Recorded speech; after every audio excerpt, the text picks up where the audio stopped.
Vasanthakumar Raman blog YouTube ചാനലിലേക്ക് ഏവർക്കും സ്വാഗതം. ഞാൻ ഇന്ന് പറയാൻ പോകുന്നത് എന്താണ് ശിവം എന്നതിനെക്കുറിച്ചാണ്. നിങ്ങളോട് എനിക്ക് ഒരു അപേക്ഷയുണ്ട്. വളരെ ശ്രദ്ധാപൂർവം സ്കിപ്പ് ചെയ്യാതെ കേൾക്കുക. പരമമായ ആനന്ദത്തിൻ്റെ അവസ്ഥയെ പ്രാപിക്കലാണ് ശിവം. മൂലാധാരത്തിൽ നിദ്ര കൊള്ളുന്ന കുണ്ടലിനിയെ ഉണർത്തി സഹസ്രാര പത്മത്തിൽ കൊണ്ടെത്തിക്കുമ്പോൾ ശിവം എന്ന ബ്രഹ്മാനന്ദം അനുഭവിക്കാൻ ഇടവരുന്ന അവസ്ഥയാണിത്. മഹേശ്വരൻ്റെ കൽപ്പന പ്രകാരം ബ്രഹ്മാവ് സൃഷ്ടികർമ്മവും വിഷ്ണു ഭഗവാൻ പരിപാലനവും ആരംഭിച്ചപ്പോൾ ശിവന് ജോലിയൊന്നും ഇല്ലാതായി.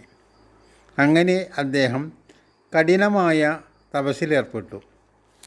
ദേവിയുടെ പരീക്ഷണത്തിൽ വിജയം കൈവരിക്കുക എന്ന ലക്ഷ്യവും അദ്ദേഹത്തിനുണ്ടായിരുന്നു.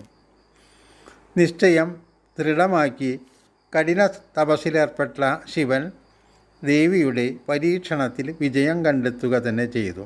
സന്തുഷ്ടയായ പരാശക്തി തൻ്റെ ഒരംശം ഗംഗാരൂപിണിയായും മറ്റേ അംശത്തെ ദുർഗാരൂപിണിയായും പിരിച്ച് പരമശിവനിൽ വിലയം കൊള്ളിക്കുകയും തൃപ്തി വരുത്തുകയും ചെയ്തു. ശിവാജ്ഞ അനുസരിച്ച് ദേവി ദക്ഷപ്രജാപതിയുടെ പുത്രി സതിയായി ജന്മമെടുക്കാൻ നിശ്ചയം ചെയ്തു. മാത്രമല്ല, ബ്രഹ്മപുത്രനായ ദക്ഷനോട് പരമേശ്വരി പുത്രിയായി ജനിക്കാനുള്ള ആഗ്രഹത്തോടെ തപസ്സനുഷ്ഠിക്കാൻ ഉപദേശിക്കുകയും ചെയ്തു. ക്ഷീരസാഗരത്തിൻ്റെ തീരത്തു ചെന്ന ദക്ഷൻ ജഗദംബികയെ പ്രീതിപ്പെടുത്താൻ കഠിന തപസ്സിലേർപ്പെട്ടു. സുദൃഢമായ തപസ്സിൻ്റെ ഫലമായി വരപ്രസാദമെന്നോണം ദേവി ദക്ഷൻ്റെ പുത്രിയായിട്ടവതരിച്ചു. രൂപലാവണ്യത്തഴപ്പോടെ പരിലസിച്ച ദേവി വിവാഹപ്രായമായപ്പോൾ രുദ്രൻ ദേവിയെ പാണിഗ്രഹണം ചെയ്യാൻ ആഗ്രഹിക്കുകയും പ്രസ്തുത വിവരം ദക്ഷനെ അറിയിക്കുകയും ചെയ്തു. എന്നാൽ തൻ്റെ പുത്രിയായ സതിയെ രുദ്രന് നൽകാൻ ദക്ഷൻ വിസമ്മതിക്കുകയാണ് ചെയ്തത്. പിതാവിൻ്റെ നിശ്ചയം മുൻകൂട്ടി അറിഞ്ഞ സതീദേവി സ്വയംവരപന്തലിലേക്ക് ചെല്ലുകയും പരമശിവനെ മനസ്സാ സ്മരിച്ചുകൊണ്ട് മാല്യം അർപ്പിക്കുകയും ചെയ്തു. പൊടുന്നനെ വൃക്ഷാഭാരൂഢനായി ശിവൻ അവിടെ പ്രത്യക്ഷപ്പെടുകയും വരണമാല്യം കഴുത്തിൽ സ്വീകരിക്കുകയും അടുത്ത നിമിഷം അപ്രത്യക്ഷമാവുകയും ചെയ്തു. കോപിഷ്ഠനായ ദക്ഷനെ തൻ്റെ പുത്രിയുടെ പ്രവൃത്തി തീരെ ഇഷ്ടപ്പെട്ടില്ല. സതിയെ ദഹിപ്പിക്കുമാറ് ഉഗ്രമായ ക്രോധാഗ്നി തൻ്റെ അക്ഷികളിൽ ജ്വലിപ്പിച്ചുകൊണ്ട് തുറിച്ചു നോക്കുകയും ആക്രോശിക്കുകയും ചെയ്തു. ശിവകോപം ഉണ്ടായാലുള്ള മഹാവിപത്തിനെ കുറിച്ച് വ്യക്തമായും അറിയാമായിരുന്ന ബ്രഹ്മാവ് ദക്ഷനെ ഉപദേശിക്കുകയും അങ്ങനെ ശിവനെ ആദരപൂർവം ക്ഷണിച്ചു വരുത്തി വിധിപ്രകാരം സതീദേവിയെ ശ്രീ പരമേശ്വരന് വിവാഹം ചെയ്ത് കൊടുക്കുകയുമാണ് ഉണ്ടായത്. പരബ്രഹ്മസ്വരൂപനായ പരമശിവൻ ശക്തിയോടൊത്ത് കൈലാസത്തിൽ ആനന്ദതുന്തിലനായി വാണു. ബ്രഹ്മാവിൻ്റെ കർശനമായ നിർദ്ദേശപ്രകാരം ദക്ഷൻ തൻ്റെ പുത്രി സതീദേവിയെ ശിവഭഗവാന് വേളി കഴിച്ചു കൊടുത്തുവെങ്കിലും സംഭവഗതി മാറിമറിയുകയാണുണ്ടായത്. ദക്ഷനെ ശിവനോടുള്ള ക്രോധാഗ്നി കൂടുതൽ ജ്വലിക്കുകയാണുണ്ടായത്. പരുഷവാക്കുകളാൽ ശിവനെ അവഗണിക്കുകയോ അധിക്ഷേപിക്കുകയോ ചെയ്യരുതെന്ന ദദീജി മുനിയുടെ വാക്കുകൾ ദക്ഷൻ്റെ കർണങ്ങളിൽ അരോചകമായിട്ടാണ് അനുഭവപ്പെട്ടത്. ദമ്പതികളെ ദർശിക്കുവാനും സായുജ്യമടയുവാനും ധാരാളം പേർ കൈലാസത്തിലെത്തിയിരുന്നു. അക്കൂട്ടത്തിൽ ഹിമവാൻ്റെ ധർമ്മപത്നിയായ മേനയും സന്നിഹിതയായിരുന്നു. സതീദേവിയുടെ ആകാരസൗഷ്ഠവം മേനയെ ഘടദാകർഷിച്ചു. സതീദേവിയുടെ പൊന്നധരങ്ങളിൽ വിടർന്ന സുഗന്ധം പരത്തുന്ന നവീന പുഷ്പതള സദൃശമായ ദിവ്യമായ മന്ദഹാസമലർ മസ്മരികമായ ഭാവം ചാർത്തുന്നതായി തോന്നി. സാത്വികമായ അങ്കനാരത്നത്തിൻ്റെ അകതാരിൽ ഒരാഗ്രഹത്തിൻ്റെ അല്ലി വിടർന്നു. ഇവളെൻ്റെ പുത്രിയായി ജന്മമെടുത്തിരുന്നെങ്കിൽ താൻ എത്ര ധന്യയായേനെ. അതീവ രഹസ്യമായ ഈ ആഗ്രഹം മനോക്ഷേത്രത്തിൽ പ്രതീക്ഷിച്ചുകൊണ്ട് മേന നിത്യവും ദർശനം നടത്തി വന്നു. ദക്ഷ ശിഷ്യനായ നന്ദി ശ്രീ പരമേശ്വര ദർശന സൗഭാഗ്യം ഉണ്ടാകണമെന്ന പ്രാർത്ഥനയോടെ കൈലാസത്തിലെത്തി ഭഗവാനെ സ്തുതിച്ചു.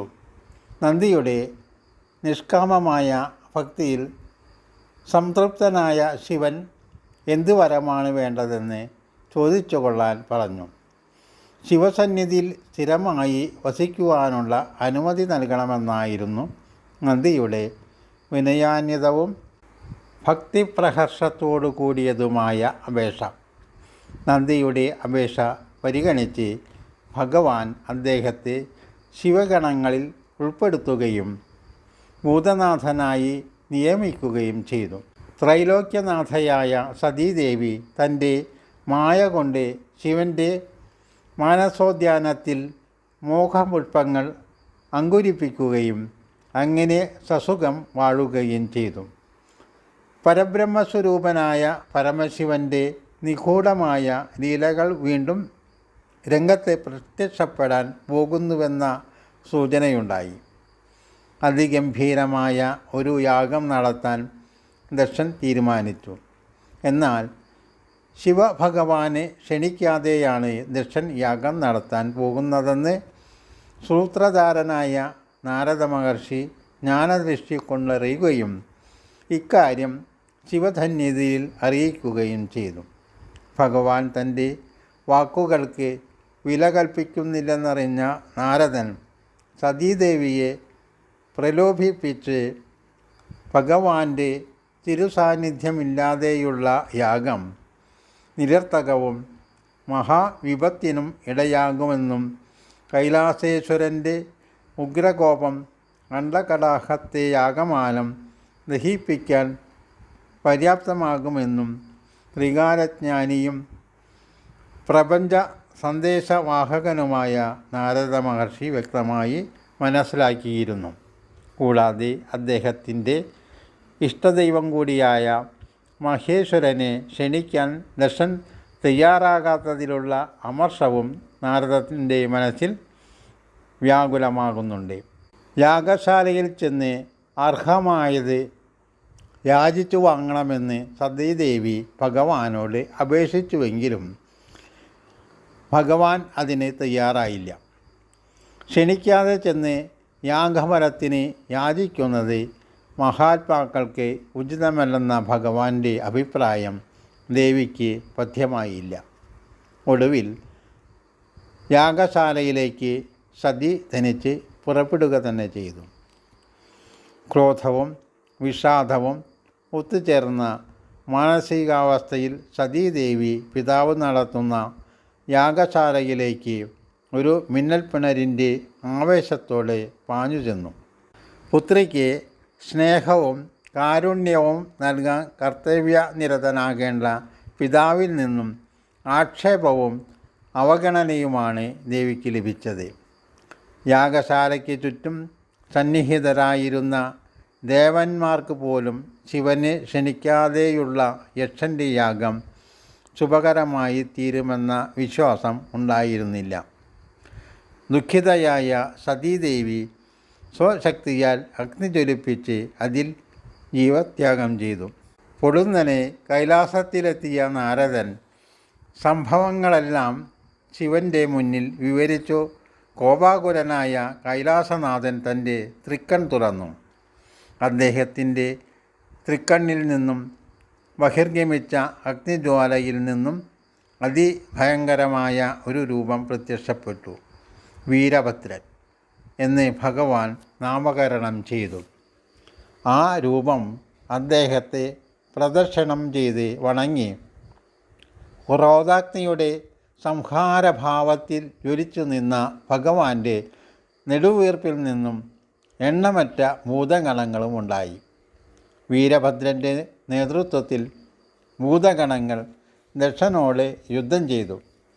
വീരഭദ്രൻ ദക്ഷൻ്റെ തല തൻ്റെ ഇടതുകരം കൊണ്ട് നുള്ളിയെടുത്തു.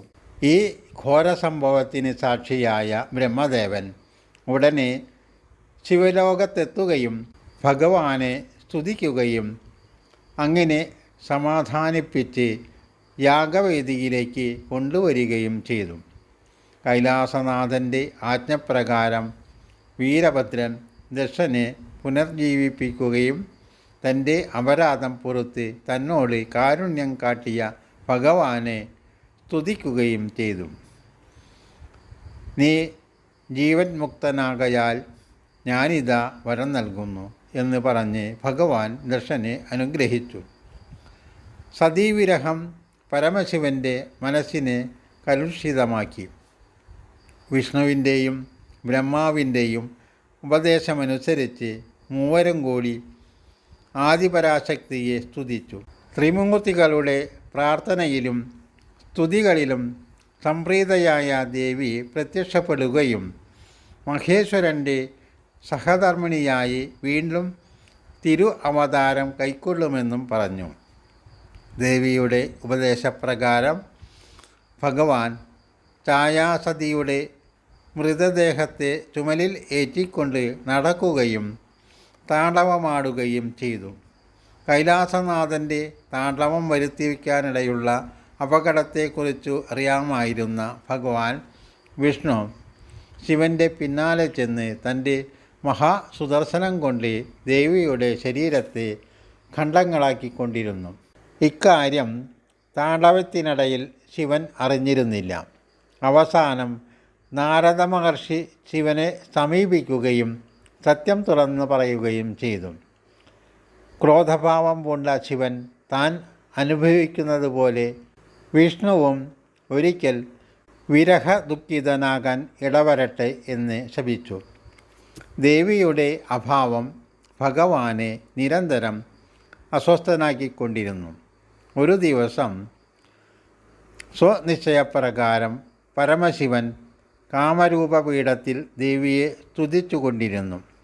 സ്തുതിയിൽ തൃപ്തി പൂണ്ട ദേവി ഭഗവാന്റെ തിരുസന്നിധിയിൽ പ്രത്യക്ഷപ്പെടുകയും മേനയുടെ നിരന്തരമായ പ്രാർത്ഥനയുടെ ഫലമായി അവരുടെ ആഗ്രഹം സാധിച്ചു കൊടുക്കുവാൻ താൻ നിർബന്ധിതമായിരിക്കുന്നുവെന്നും ആയതിനാൽ തൻ്റെ ഒരംശം മേനയുടെ പുത്രിയായ ഗംഗയായും മറ്റൊരംശം പാർവതിയായും ജന്മമെടുക്കുമെന്നും അറിയിച്ചു മറയുകയും ചെയ്തു.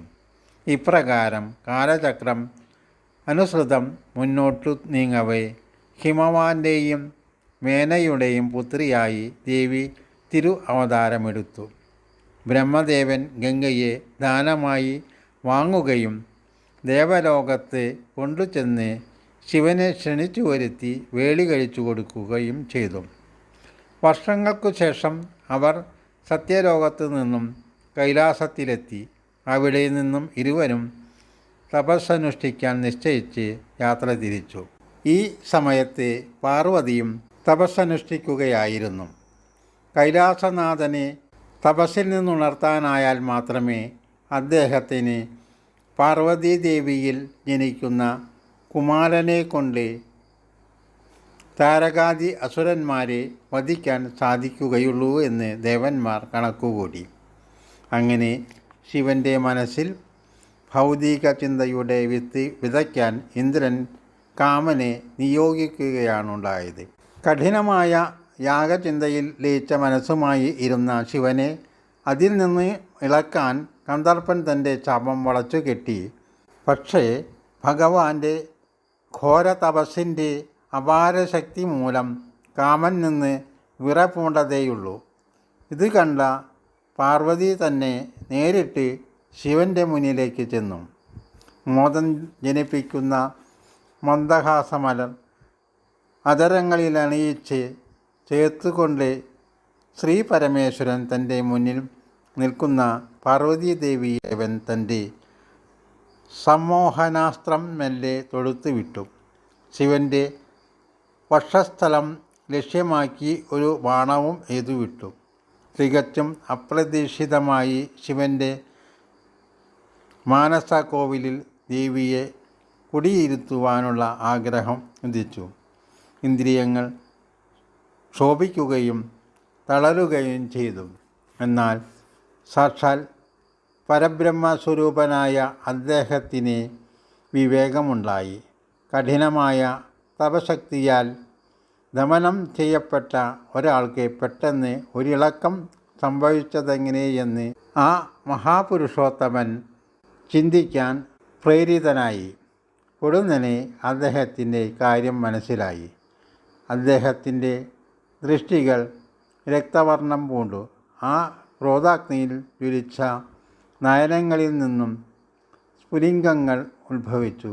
അത് കണ്ട കന്ദർപ്പൻ ഭയചകിതനായി ഭഗവാന്റെ കോപം ശമിപ്പിക്കാൻ ദേവന്മാർ അദ്ദേഹത്തെ സ്തുതിക്കുകയും പ്രാർത്ഥിക്കുകയും ചെയ്തുവെങ്കിലും പരമശിവൻ്റെ തൃക്കണ്ണ് കാമദേവൻ്റെ ദേഹത്തെ ദഹിപ്പിക്കുക തന്നെ ചെയ്തു. ശ്രീ പരമേശ്വരൻ്റെ മൂന്നാം കണ്ണിൽ നിന്നും ബഹിർഗമിച്ച പുലിംഗങ്ങൾ പോകുന്നതിനു പകരം അത് ബന്ധവാഗ്നിയായി മാറുകയാണ് ഉണ്ടായത്.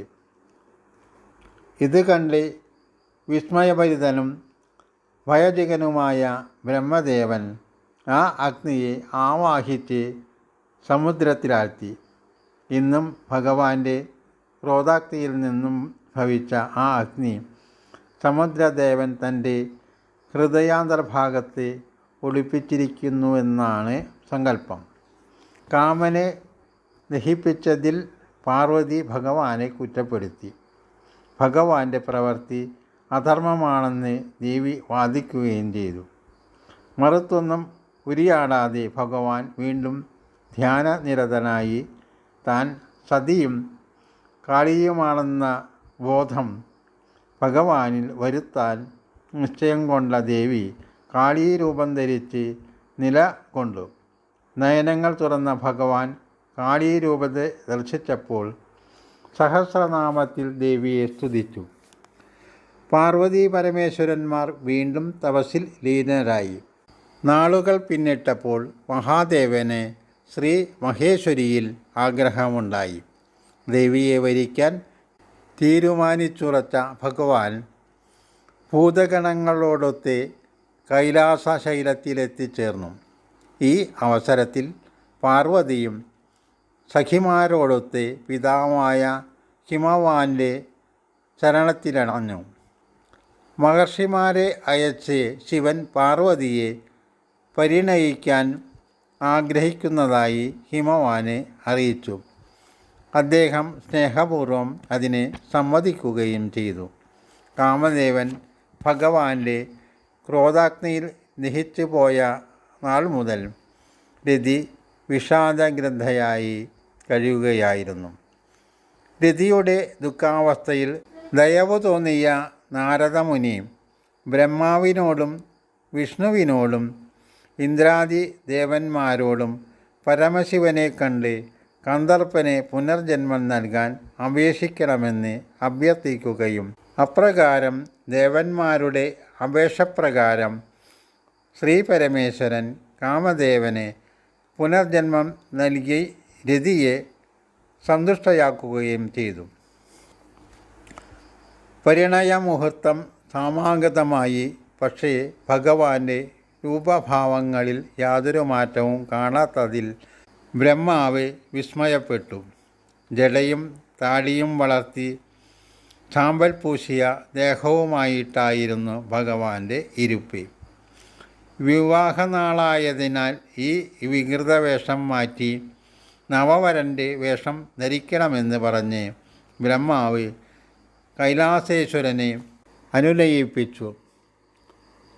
സാമുദായികാചാരം പാലിക്കേണ്ടത് ധർമ്മമാണെന്ന ബ്രഹ്മാവിൻ്റെ നിർദ്ദേശം മഹേശ്വരൻ അംഗീകരിക്കുകയും അങ്ങനെ അദ്ദേഹം സുന്ദര കളേഭരനായി കാളപ്പുറത്തു കയറി ലക്ക, മൃദംഗം തുടങ്ങിയ വാദ്യഘോഷങ്ങളോടെ പുറപ്പെടുകയും ചെയ്തു. വിരിഞ്ചനും വിഷ്ണുദേവനും അദ്ദേഹത്തെ അനുധാവനം ചെയ്തു. പാർവതീദേവിയെ പരിണയിക്കാൻ എഴുന്നള്ളിയ ശ്രീ മഹാദേവനെ എല്ലാവരും വിസ്മയഭാവത്തോടെ നോക്കി ആനന്ദം കൊണ്ടു. ദേവീദേവന്മാർ അനുഷ്ഠിച്ച തപസ്സിൻ്റെ ഫലമെന്നോണം ഹിമവാൻ തൻ്റെ പുത്രിയെ വിധിപ്രകാരം പരമേശ്വരനെ വിവാഹം ചെയ്തു കൊടുത്തു. സാക്ഷാൽ സതീദേവിയാണ് ശിവൻ്റെ വാമഭാഗത്തിരിക്കുന്നതെന്ന് വിഷ്ണുവിനും ബ്രഹ്മദേവനും തോന്നി. ലോകരക്ഷാർത്ഥം സൽപുത്രന്മാർക്ക് ജന്മം നൽകാൻ ആ ദമ്പതിമാർക്ക് കഴിയുമാറാകട്ടെ എന്ന് അനുഗ്രഹിച്ചിട്ട് അവർ അവിടെ നിന്നും മടങ്ങുകയും ചെയ്തു. ഹിമവാൻ്റെ അപേക്ഷപ്രകാരം അവർ അവിടെ ഒരു കൊടുമുടിയിൽ താമസമാക്കി. അതുകൊണ്ടാണ് പരമശിവന് ഗിരീശൻ എന്ന നാമവും കൂടി കൈവന്നത്. സുഗന്ധപുഷ്പാലങ്കൃതമായ വിശാലമായ ഒരു തൽപ്പത്തിൽ ഗിരീശനും ഗിരിജയും രതിക്രീഡയ്ക്കുള്ള ഒരുക്കം തുടങ്ങി. ഈ സമയം നന്ദി വിനീതഭാവത്തിൽ ഭഗവാന്റെ മുന്നിൽ നിലകൊള്ളുകയായിരുന്നു. ഗോപുരദ്വാരത്തിൽ കാവൽ നിൽക്കാൻ ഭഗവാൻ നന്ദികേശനോട് ആജ്ഞാപിക്കുകയും അദ്ദേഹം തൻ്റെ ഭഗവാന്റെ നിർദ്ദേശം ശിരസ വഹിക്കുകയും ചെയ്തു. ഭഗവാനും ദേവിയും രതിക്രീഡ ആരംഭിച്ചുവെങ്കിലും 15 വർഷങ്ങൾ കഴിഞ്ഞിട്ടും ദേവന് ഇന്ദ്രിയസ്ഖലനം ഉണ്ടായില്ലെന്ന് മാത്രമല്ല, ഭഗവാന്റെ പാദചലനമേറ്റ് ഭൂമിദേവി പോലും ക്ഷീണിതയായി. ദുഃഖിതയായ ധരണീമാതാവ് ഗോരൂപം കൈക്കൊള്ളുകയും ആദ്യത്തെ ദേവനെ സമീപിച്ച് സങ്കടം ബോധിപ്പിക്കുകയും ചെയ്തു. ഈ വാർത്ത ബ്രഹ്മദേവൻ്റെ ചെവിയിലുമെത്തി. ബ്രഹ്മദേവൻ യുക്തിസഹജമായ മറുപടിയാണ് പറഞ്ഞത്. ദേവിയിൽ പരമേശ്വരൻ ജനിപ്പിക്കുന്ന പുത്രൻ അസുരന്മാരെയും ദേവന്മാരെയും ഒരുപോലെ പീഡിപ്പിക്കുമെന്ന കാര്യം ഉറപ്പാണ്. ആയതിനാൽ ഉടനെ അവരുടെ രതിക്രീഡ തടയേണ്ടത് അത്യാവശ്യമാണ്.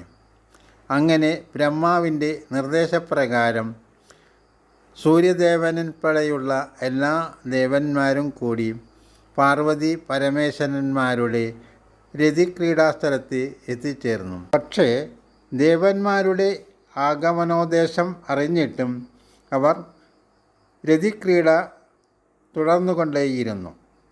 ഭൂമിദേവി സ്ത്രീസഹജമായ ലജ്ജയാൽ നമ്രശിരസ്കയായി നിലകൊള്ളുന്നത് കണ്ട ബ്രഹ്മദേവൻ ക്രീഡ അവസാനിപ്പിക്കാൻ ശിവനോട് അപേക്ഷിച്ചതനുസരിച്ച് ദേവി ലജ്ജാഭാവത്തോടെ എഴുന്നേറ്റു. ഉടനെ ദേവിയുടെ വീര്യത്തിൽ നിന്നും ദിവ്യപ്രഭയുള്ള ഒരു ഉഗ്രപുരുഷൻ ജന്മമെടുക്കുകയും ദേവി അവനെ ഭൈരവൻ എന്ന് പേരിടുകയും ചെയ്തു.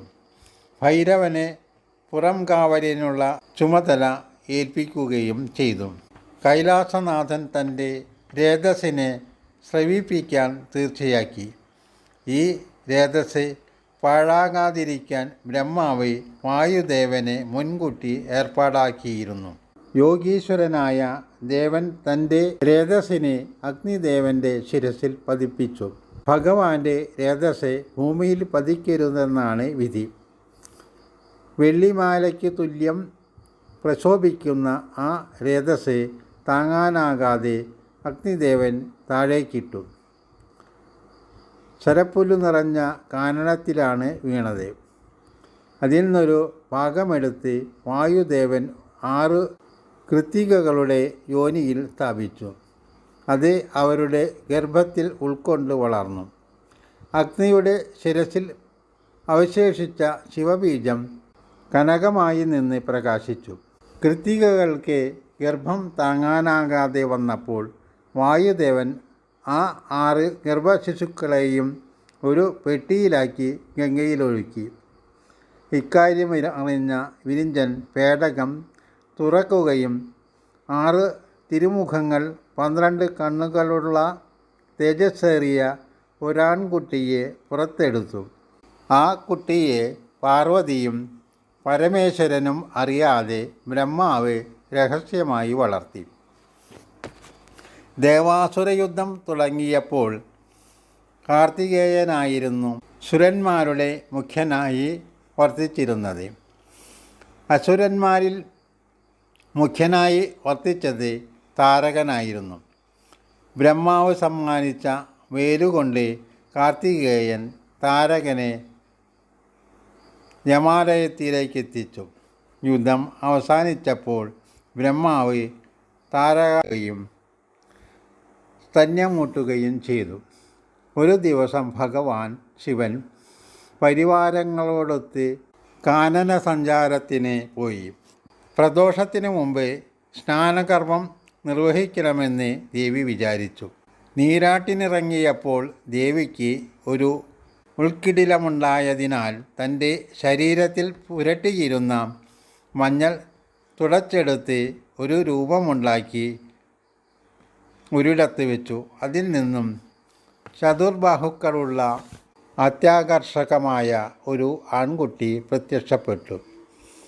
ആര് വന്നാലും ഭവനത്തിനുള്ളിലേക്ക് കടത്തിവിടരുതെന്ന് ദേവി ബാലകനോട് പറഞ്ഞിട്ട് കുളിക്കാൻ പോയി. അല്പനേരം കഴിഞ്ഞപ്പോൾ പരമശിവൻ മടങ്ങി വന്നു. പക്ഷേ കാവൽ നിന്നിരുന്ന ബാലൻ അദ്ദേഹത്തെ അകത്തേക്ക് പോകാൻ അനുവദിച്ചില്ല. ബാലകനും ഭഗവാനും തമ്മിൽ വാദപ്രതിവാദം നടത്തുകയും അത് തർക്കം മൂത്ത് വഴക്കിലേക്ക് നീങ്ങുകയും ചെയ്തു.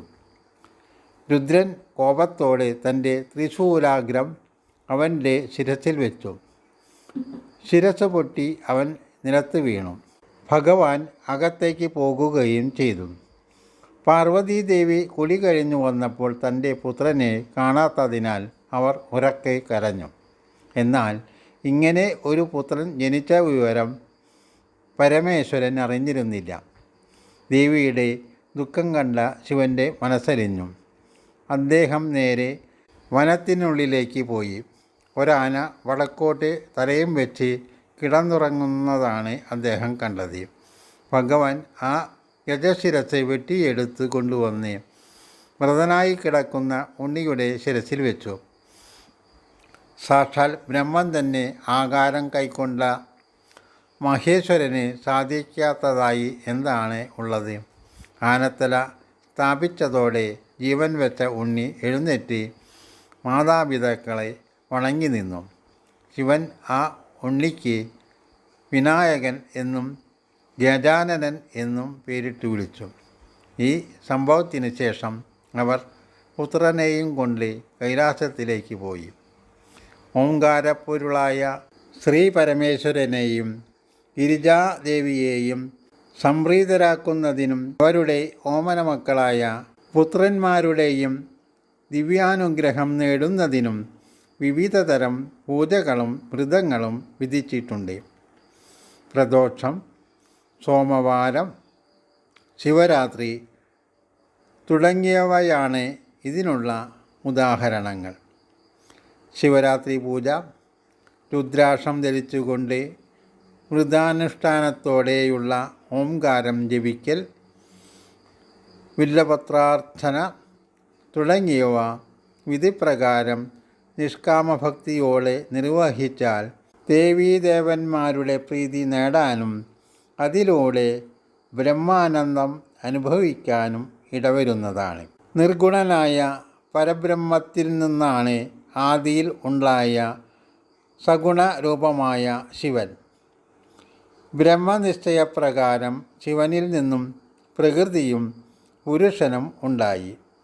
മൂലസ്ഥാനത്ത് നിലകൊണ്ട അവർ ജലാന്തർഭാഗത്തു നിന്നും തപസ്സു ചെയ്ത് ഈ ജലമാണ് ലോകമാകെ വ്യാപിച്ചതും അതിനെ ആധാരമാക്കിക്കൊണ്ട് ശ്രീഹരി യോഗമായയോടൊപ്പം അവിടെ ശയിച്ചതും. രൂപമില്ലാതിരുന്ന പരമാത്മാവ് സകലരുടെയും ചിന്താമണ്ഡലത്തിൽ ഗ്രാഹ്യമാകുന്നതിനു വേണ്ടിയാണ് ആകാരം കൈക്കൊണ്ടതെന്നും ഒരു യഥാർത്ഥ ഭക്തൻ അറിഞ്ഞിരിക്കേണ്ട വസ്തുതയാണ്. ശിവനെയും രുദ്രനെയും നേരിട്ട് കാണേണ്ടതില്ല. രണ്ടുപേരുടെയും കർമ്മവും രൂപവും തുല്യമാണ്. രണ്ടുപേരും ഭക്തന്മാരിൽ കാരുണ്യാമൃതം ചൊരിയുകയും അവർക്ക് ഉത്തമഗതി നൽകുകയും ചെയ്യുന്നു. എന്നാൽ രുദ്രന് ശിവനിൽ മാത്രമേ വിലയം കൊള്ളാൻ കഴിയുകയുള്ളൂ. രുദ്രൻ പരാക്രമ സ്വഭാവം അഥവാ പാപികൾക്ക് തക്കതായ ശിക്ഷാവിധി ഏർപ്പെടുത്താൻ ഇഷ്ടപ്പെടുന്ന ശക്തിവിശേഷമാണ്. അജ്ഞതയുടെ അന്ധകാരക്കയത്തിൽ കിടന്ന് ദിക്കറിയാതെ തപ്പുന്നവർക്കുള്ള മോചനത്തിൻ്റെയും വിജ്ഞാനപ്രകാശത്തിൻ്റെയും ഒരേയൊരു മാർഗം ശിവഭക്തി മാത്രമാണ്. ഈ ജഗത്തിലുള്ള സകലതും ശിവരൂപമായതിനാൽ ഏത് ദേവന് അല്ലെങ്കിൽ ദേവിക്ക് എന്ത് അർപ്പിച്ചാലും ഭക്തനെ തൻ്റെ സത്കർമ്മത്തിലുള്ള ഫലം പ്രദാനം ചെയ്യുവാനുള്ള തീരുമാനം കൈക്കൊള്ളുന്നത് സാക്ഷാൽ പരബ്രഹ്മം തന്നെയായ പരമശിവൻ തന്നെയാണ്.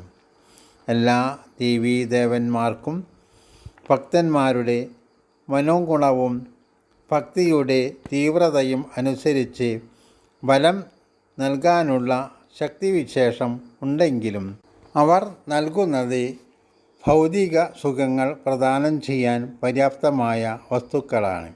എന്നാൽ ശ്രീഹരിക്കും ശ്രീഗണേശനും കാർത്തികേയ ഭഗവാനും ഭക്തന്മാർക്ക് മോക്ഷമാർഗം വരദാനമായി നൽകുവാനുള്ള ശക്തിയുണ്ടെങ്കിലും സാക്ഷാൽ കൈലാസനാഥൻ പ്രദാനം ചെയ്ത ബ്രഹ്മചൈതന്യ വിശേഷത്തിൻ്റെ അടിസ്ഥാനത്തിലാണിങ്ങനെ സംഭവിക്കുന്നതെന്ന അലംഘനീയമായ സത്യം മോക്ഷാർത്ഥിയായ ഒരു ഭക്തൻ അറിഞ്ഞിരിക്കേണ്ട കാര്യമാണ്.